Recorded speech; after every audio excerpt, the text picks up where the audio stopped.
Salut à toutes et tous, le premier match de la saison de l'AS Saint-Etienne s'est disputé ce samedi soir contre Laval.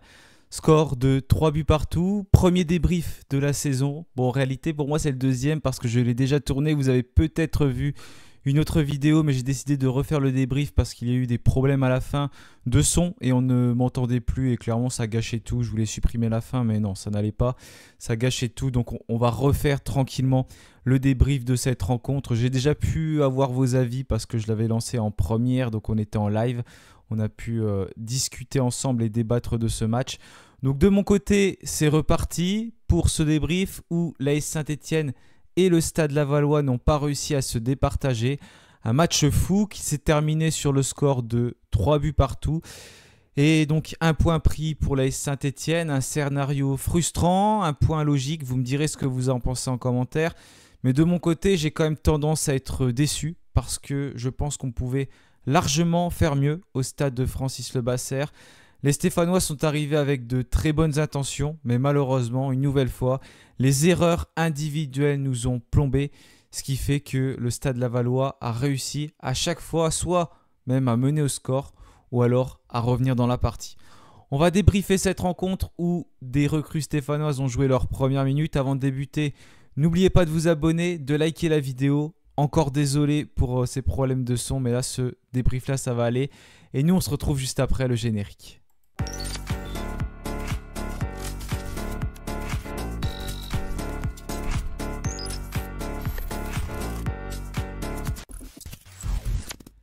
Voilà, donc cette première rencontre de Ligue 2 BKT qui s'est terminée sur le score de 3 buts partout a vu un 11 aligné par Eric Horneland que j'avais quasiment prédit. Je crois même que j'avais mis ces 11 joueurs-là, donc je suis plutôt content de moi, je ne me suis pas trompé.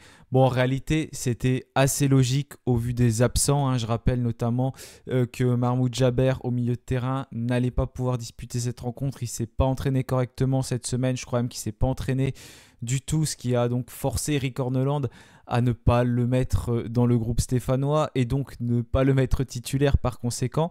Et Gadek Beku, qui était le milieu de terrain qui avait le plus de temps de jeu parmi ceux qu'on pouvait mettre à sa place, a logiquement été mis titulaire sur cette rencontre. On a pu voir les premières minutes des latéraux stéphanois, Anan et également Ferreira, également Chico Lamba qui a disputé son premier match en tant que titulaire, son premier match officiel parce qu'on l'a vu en match de préparation. Il y a quand même des enseignements, il y en a des positifs, mais il y en a également aussi des négatifs. Dans les buts de l'AS Saint-Etienne, c'était Gauthier Larsonneur, donc, qui était au poste de capitaine. D'ailleurs, j'avais posé une question sur le live donc, du précédent débrief. Va savoir ce que vous pensiez de Gauthier Larsonneur en tant que capitaine parce que la question m'avait été posée dans le chat. Au final, Gauthier Larsonneur était capitaine stéphanois et certains préféraient voir Florian Tardieu, voire même Maxime Bernauer qui n'était pas présent sur cette rencontre. C'est pareil, qui est sorti blessé, touché au niveau de l'ischio-jambier droit lors du dernier match de préparation. Donc Gauthier Larsonneur, pour vous, son rôle de capitaine serait remise en question. Donc à voir par la suite, mais en tout cas Gauthier Larsonneur n'a pas forcément fait un gros match de mon point de vue. Quand on prend 3 buts, le gardien forcément il en prend souvent plein la tête, même si la faute ne revient pas qu'au gardien. Mais pour moi sur les buts stéphanois, il est quand même vraiment fautif. Sur le premier, c'est surtout une erreur de Nadé déjà en défense. Mais Larsonneur, c'est une tête, il regarde le ballon. Bon, c'est facile pour moi de dire ça sur mon fauteuil. Mais il regarde le ballon, il ne saute pas, il ne bouge pas, il est figé. Malheureusement, bon, ça fait qu'on se prend le premier but. Sur le second but, bon, sur le penalty, clairement, il est très bien tiré, il n'y peut rien. En plus, pour le coup, il était parti du bon côté. Il n'en arrête pas souvent des penaltys. J'ai le souvenir d'un penalty arrêté face à Valenciennes. Bon, là, clairement, part du bon côté, mais personne ne peut l'arrêter. Ou vraiment, c'est un miracle. Mais là, il n'a pas réussi à faire ce miracle. Et sur le troisième but stéphanois, c'est pareil. Encore une fois, un coup de pied arrêté. D'ailleurs, les coups de pied arrêtés, on est en grande difficulté. On en reparlera tout à l'heure, que ce soit défensif ou offensif. Et là, un coup de pied arrêté défensif, où Gauthier Larsonneur ne parvient pas à se saisir du ballon. Il ne sort pas, mais surtout, bon, c'est déjà une erreur de Chico Lamba qui va malheureusement toucher ce ballon, le dévier sur un joueur de Laval qui, pour moi, marque ce but de la main. C'est pareil, on y reviendra durant ce débrief. Mais voilà, en tout cas, Gauthier Larsonneur, pas non plus exemple de tout reproche, même si bien évidemment ce n'est pas le principal fautif. Un autre fautif pour moi, c'est Denis Sapia, donc titulaire sur le côté droit. On savait que Ferreira ne serait pas forcément apte pour cette rencontre pour être titulaire, même s'il est rentré après, mais en tant qu'ailier.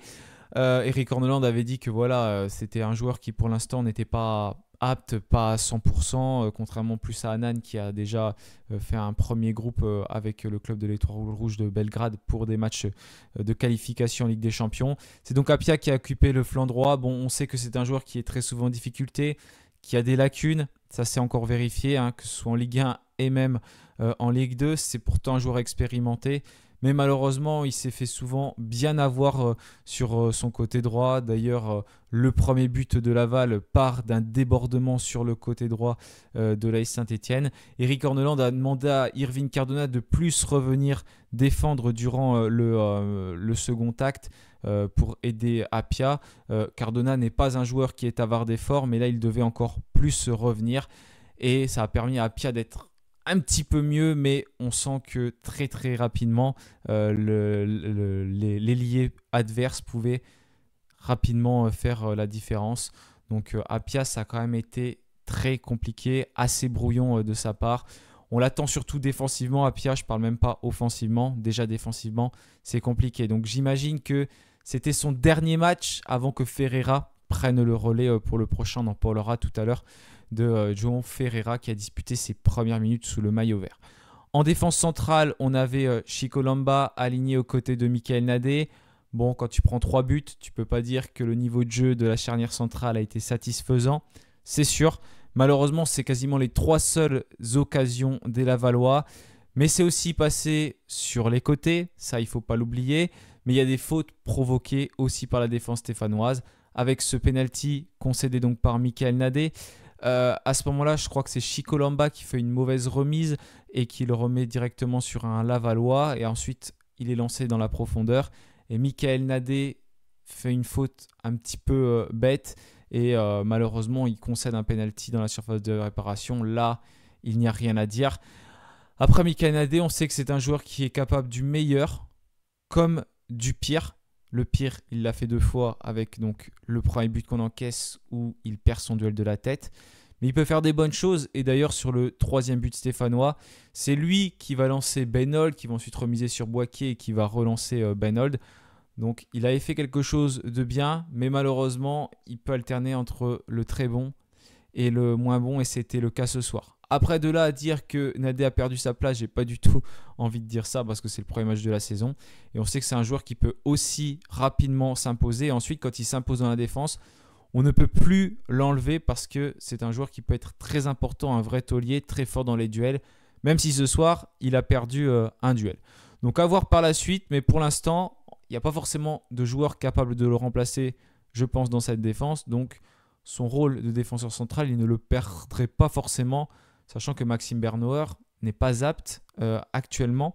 On va voir contre Rodez bien sûr, mais pour l'instant, ce n'est pas le cas. Je n'ai pas trop parlé de Chico Lamba, mais il a vécu sa première sous le maillot vert.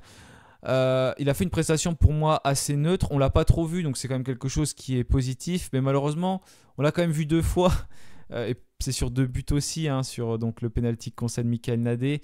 Et puis sur le 3e but de Laval, où il touche le ballon et il le remet directement sur le Lavallois qui doit mettre le but de la main. Voilà, c'est les occasions malheureusement qu'on va se souvenir, mais franchement sinon son match est plutôt intéressant. Il est capable de faire des bonnes relances. Donc pour moi, c'est pas une mauvaise prestation de la part de Chico Lamba. C'est neutre, mais neutre moins malheureusement avec les 2 buts concédés et je pense qu'il est également un petit peu fautif. Ensuite, on avait Ebenezer Annan aligné sur le côté gauche, donc qui est le nouveau latéral stéphanois. On a vu beaucoup Traoré lors des matchs de préparation. Cette fois-ci, un autre latéral est arrivé, un petit peu plus expérimenté. Donc, il vient de l'Étoile Rouge Belgrade. Il a pris ce côté gauche directement quelques jours après être arrivé à Saint-Etienne. Et ça, il faut bien se le mettre en tête, hein. C'est pareil pour Ferreira. Ils n'ont pas du tout d'automatisme encore. Ils ne connaissent pas leurs coéquipiers. Et là, ils doivent déjà disputer leur première minute de jeu. Annan, c'est un joueur qui a l'air très entreprenant, qui a l'air très rapide. Ça change un petit peu de nos latéraux précédents. Voilà, c'est un joueur qui a l'air de beaucoup se projeter en tout cas, qui n'est pas avare d'efforts. Ça s'est vu en fin de match où il sort avec de grosses crampes. Il n'arrivait pas du tout à marcher. Je ne pense pas qu'il s'est blessé. Ça semble plutôt être des crampes. Malheureusement, on va aussi retenir certaines situations, dont des centres. À un moment, João Ferreira aurait presque pu marquer un but, mais le centre est trop levé et Ferreira ne peut pas la reprendre. Mais en tout cas, voilà, c'est une prestation pour moi encourageante d'Anan qui a clairement sa place sur le côté gauche. Il n'y a pas de concurrence. Ça va se jouer entre Traoré et Anan. Anan sera certainement titulaire contre Rodez pour le prochain match. Voilà concernant la défense stéphanoise, donc les 5 joueurs en mettant Gauthier Larsonneur. Il y a des satisfactions, mais il y a surtout malheureusement quelque chose qu'on va retenir, c'est qu'on a encore pris 3 buts et que les problèmes défensifs ne sont pour le moment pas réglés. Même si bien évidemment c'est le début de la saison, il faut qu'il y ait des automatismes et cette défense va certainement bouger parce que ce qu'on retient c'est les erreurs individuelles. Les erreurs individuelles qui sont aussi commises par Denis Apia, mais Apia qui va peut-être perdre sa place dans le futur. Et puis un manque d'efficacité sur les coups de pied arrêtés, défensifs, offensifs. Et ça, j'espère que ça va changer parce que c'est quelque chose qui est censé être travaillé à l'entraînement. Mais pour l'instant, on ne voit pas la différence depuis des mois et même, j'ai envie de dire, des années. Au milieu de terrain, on avait Luan Gadegbeku qui était aligné, qui a joué donc sa première en tant que titulaire et même sa première en Ligue 2 sous le maillot vert. Ça aussi, il faut le prendre en compte. C'est un jeune âgé de 18 ans et clairement, il m'a fait bonne impression. J'avais déjà beaucoup aimé lors des matchs de préparation, mais là, il est capable de mettre des ballons vers l'avant et pas que jouer vers l'arrière, ce que peuvent faire beaucoup de joueurs. Même des joueurs expérimentés, comme Florian Tardieu par exemple, dont je n'ai pas aimé le match. Mais Luan Gadegbeku a tenté de véritablement créer quelque chose. C'est pas facile, ce poste de numéro 6. C'est un rôle essentiel et je trouve qu'il l'a plutôt bien tenu. Donc en tout cas, une première encourageante pour Gadegbeku, qui a été logiquement titulaire, avec les absences notamment de Benjamin Bouchouari et de Mahmoud Jaber. Un joueur que j'ai beaucoup aimé, qui est sans doute le top de cette rencontre, c'est Aymen Mouefek. Et pourtant, les matchs de préparation, je l'avais trouvé grandement en difficulté.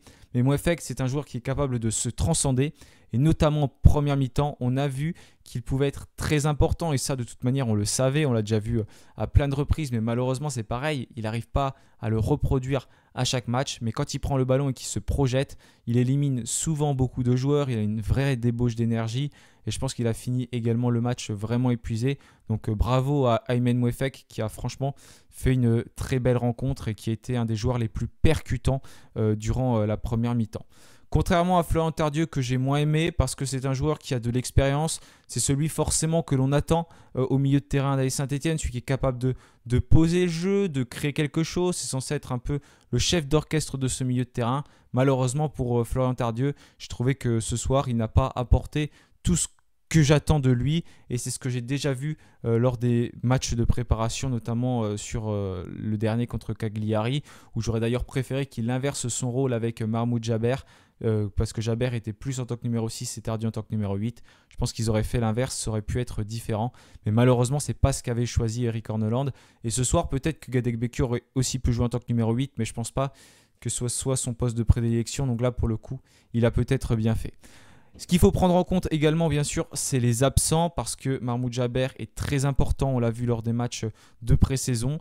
Il fait un travail de l'ombre. On ne l'a pas encore vu en match officiel, donc bien sûr, ce sera différent. Mais le travail qu'il réalisait au milieu de terrain est très important et je trouve que ça s'est vu ce soir.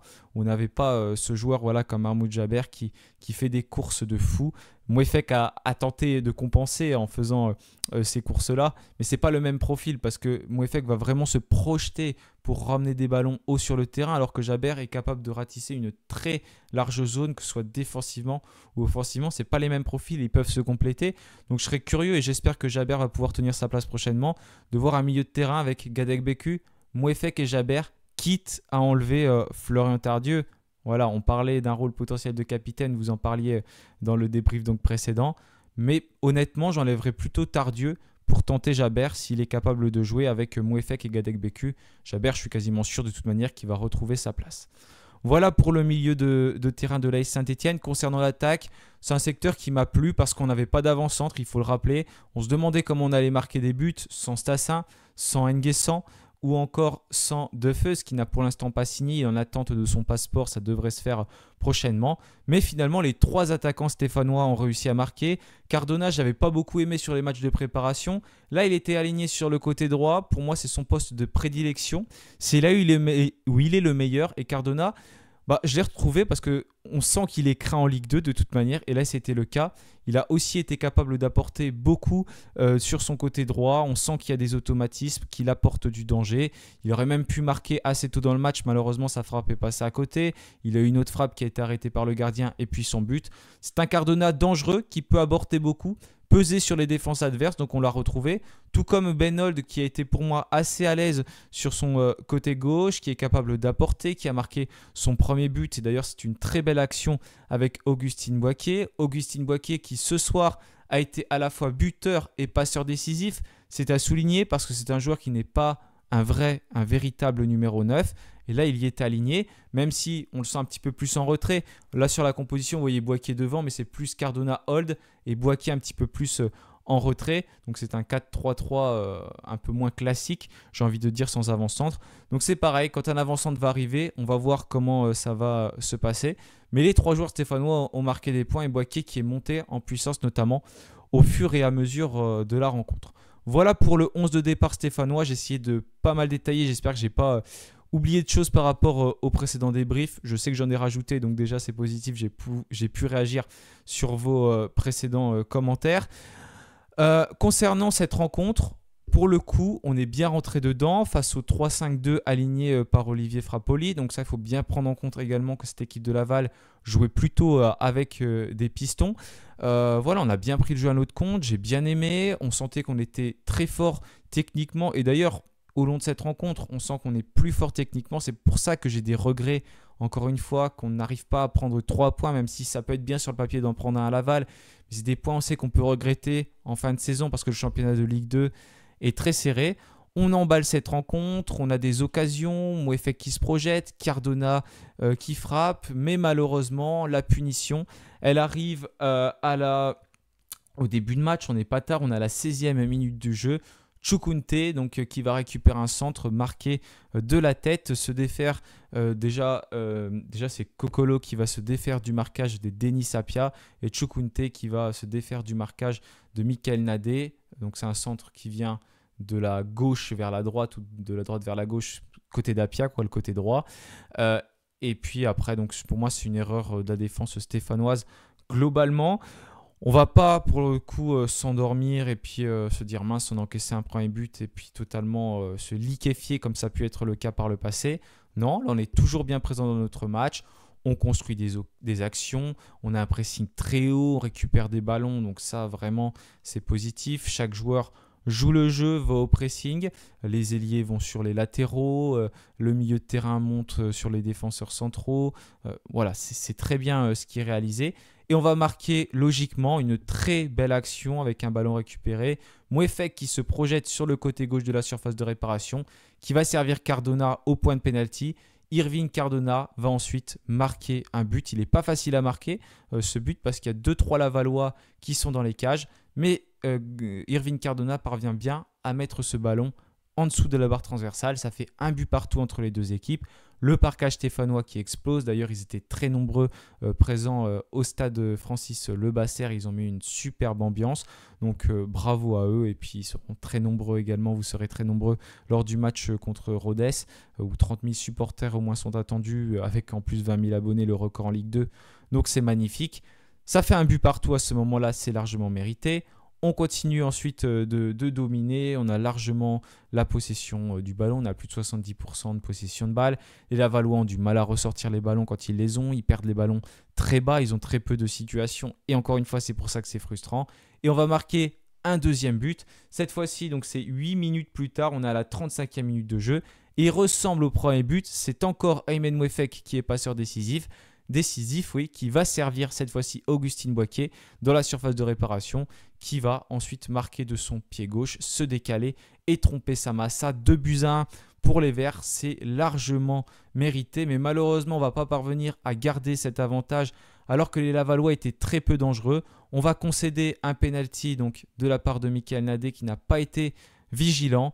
Et ensuite, donc Chukwunte qui va le transformer. Ça fait 2 buts partout entre les deux équipes et c'est la mi-temps. On va bien rattaquer le second acte avec un but marqué, mais pourtant on ne l'a pas bien rattaqué dans le jeu parce que cette fois-ci ce sont les Lavallois qui sont dominateurs, qui ont des situations et qui obligent Gauthier Larsonneur à faire 1 ou 2 parades. Et d'ailleurs Gauthier Larsonneur qui était gêné par le soleil qui avait gêné le portier de Laval, donc on aurait peut-être plus dû tenter en première mi-temps. Et ensuite, ce qui va se passer, c'est que nous, on va marquer. Donc, Michael Nadé qui va mettre un bon ballon à Ben Holt qui remet à Boakier. Ben Holt qui continue son action, qui se projette dans la surface de réparation et qui va aussi marquer un but du pied gauche dans le petit filet. Donc, vraiment un beau but construit de la part de la Saint-Etienne. Et 3 buts sont jolis, sont construits. Donc, ça, c'est également positif. Ensuite, on va avoir des changements qui vont être opérés à l'heure de jeu. 3 changements opérés par Eric Horneland. On a Zuriko Davitashvili qui va bien entrer en jeu. Il n'était pas sûr d'être dans le groupe, il était bien, il va rentrer. Il a d'ailleurs fait une entrée plutôt intéressante qui remplace Ben Holt. Aymen Mouefek qui est remplacé par Miladinovic qui a fait une entrée très difficile. Il a perdu beaucoup de ballons. Et Nadir El Jamali qui va remplacer Irving Cardona. Donc à chaque fois, c'est du poste pour poste. El Jamali qui passe côté droit. Ensuite, Davitashvili qui passe côté gauche. Et Miladinovic au milieu de terrain en poste de numéro 8 à la place de Mouefek. Et 10 minutes plus tard, on va voir João Ferreira qui va faire son entrée et qui va être très remuant. Denis Sapia reste sur le côté droit de la défense. Et ensuite, donc, on a cette fois-ci Ferreira qui va prendre le côté droit, donc où était rentré El Jamali qui va être plus dans l'axe ensuite. Ils vont alterner les deux joueurs. On sent que ça manque d'automatisme, d'entente, mais Ferreira qui se projette, qui tente des choses, qui apporte beaucoup de solutions offensives, qui a même 2 occasions. Donc il y en a une première où il gêne un peu justement El Jamali qui malheureusement met sa frappe à côté. Une seconde action où cette fois-ci c'est donc Hanan qui va centrer, mais malheureusement, il va centrer il va centrer trop loin et en l'air et Ferreira ne peut pas reprendre ce ballon correctement. Il n'arrive même pas à le reprendre. Donc c'est dommage. C'était une très grosse occasion pour les Verts à ce moment-là. Et le dernier changement qui va être opéré, ça va être la sortie d'Hanan à la 85e minute, donc avec de grosses crampes, qui va être remplacé par Lassana Traoré, donc qui a disputé les 8 dernières minutes de la partie, même plus, non, parce qu'il y a eu 6 minutes de temps additionnel, il y en a eu beaucoup même en première mi-temps. Donc voilà pour le résumé de cette partie, et malheureusement il y a ce but qui intervient en fin de match à la 87e minute de jeu sur un coup de pied arrêté. Ça va permettre de revenir tout à l'heure là-dessus. Un coup de pied arrêté avec donc une nouvelle fois les Stéphanois qui sont en difficulté. Pourtant on sait qu'en Ligue 2 c'est très important les coups de pied arrêtés, que ce soit défensif ou offensif. C'est vraiment un axe sur lequel on doit progresser impérativement parce qu'on peut débloquer une situation. C'était déjà très important en Ligue 1, mais en Ligue 2 c'est encore pire. Au moins progresser défensivement pour ne pas être en danger. Contre n'importe quelle équipe c'est le cas. Donc là on se rate et puis du coup ça va être le jeune Clavreul qui va réussir à marquer un but, donc un but 4 minutes après son entrée en jeu. Donc c'est pareil, l'histoire elle est belle pour lui, mais malheureusement moins belle pour Saint-Etienne. Mais je crois qu'il marque de la main. Et d'ailleurs, ça me permet de revenir sur l'arbitrage. Vous savez, je n'aime pas parler d'arbitrage, tout le temps m'abattre là-dessus, trouver des excuses. Mais il faut en parler quand même malgré tout parce que sur le premier but qu'on encaisse, je crois qu'il y avait corner pour Saint-Etienne. Il y a un penalty qui n'est pas sifflé pour nous sur une faute commise sur Aymen Mouefek, il me semble. Il y a cette main parce que voilà, il le touche l'épaule de là, donc c'est plus la main. Il n'y a pas le VAR, c'est vrai, en Ligue 2, mais malheureusement, les décisions arbitrales, elles peuvent coûter cher. Encore une fois, ce n'est pas une excuse parce qu'on doit clairement faire mieux. Et sur le peu d'occasions qu'ont eu les Lavallois, on n'a pas le droit d'encaisser 3 buts. Mais voilà, les erreurs d'arbitrage font partie du jeu, mais malheureusement, ça arrive quand même beaucoup trop souvent. Et j'ai pas la sensation, après je suis peut-être mauvais parce que je suis pour Saint-Etienne, qu'il y en a eu autant dans l'autre sens. D'ailleurs, les Lavallois qui ont terminé à 10 contre 11. Bon, il restait 10 secondes de jeu quand Davitashvili se projette vers l'avant. C'était une dernière grosse occasion. Malheureusement, ça donne un coup franc qui ne donne rien ensuite. Davitashvili n'a pas réussi à éviter le tacle, sinon il partait seul au but. Donc il s'est bien sacrifié. Pour le coup, le Lavallois, donc Pelnard qui prend le carton rouge. Mais voilà, ça fait un score à la fin de 3 buts partout. Un match spectaculaire Il y a eu beaucoup de matchs spectaculaires en Ligue 2 aujourd'hui, avec notamment la première affiche entre Guingamp et Le Mans qui s'est terminée sur le même score. Il n'y a eu que 2 vainqueurs, Pau qui bat Annecy 2 buts à 0, hein, Pau, le club où a signé Anthony Briançon, et 3 qui bat Grenoble sur le score de 2 buts à 1. Il reste un match, ce sera ce lundi soir, avec Amiens qui va affronter le Stade de Reims. Voilà pour cette dernière affiche.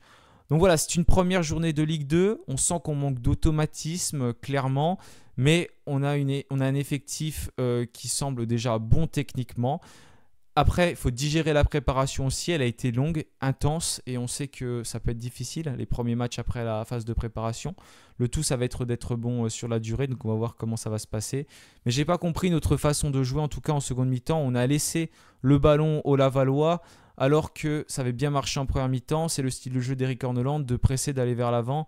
On leur laisse le ballon, alors que voilà, on sait qu'on peut rapidement se mettre en difficulté. Ça, j'ai pas compris. Même si c'est peut-être que les Stéphanois étaient épuisés, oui, mais le jeu d'Eric Horneland veut ça, donc il faut trouver des solutions. On sait qu'on n'est pas bon quand les adversaires ont la possession du ballon. Et là, ça a été le cas en deuxième mi-temps, et malheureusement, on l'a payé cash. On aurait pu parier, je pense, beaucoup sur le fait que Laval allait égaliser, parce que quand on sait que Saint-Étienne n'arrive pas à marquer un second but pour avoir 2 buts d'écart et se mettre à l'abri, et bah, très souvent derrière, on est mis en difficulté, et malheureusement, ça a encore été le cas ce soir. Voilà, j'ai terminé pour ce débrief. Bon, j'espère que j'ai été complet. Merci à tous de l'avoir suivi. Prochain match, ce sera donc contre Rodez, ce samedi prochain à 20h. On verra s'il y aura des vidéos cette semaine, peut-être une officialisation avec Defeu, sinon ce sera l'avant-match parce que je ne vais pas refaire de vidéos. Je suis déjà pas mal pris en ce moment entre le travail, entre le... C'est pas évident, donc voilà, on va voir comment ça va se passer, mais il reste 3 semaines de mercato, ça va certainement encore s'emballer du côté de l'AS Saint-Étienne. Moi de mon côté, je vous souhaite un bon week-end, encore une fois désolé pour les problématiques de son, mais là vous avez un débrief complet, et puis bien évidemment, allez les Verts, salut à tous.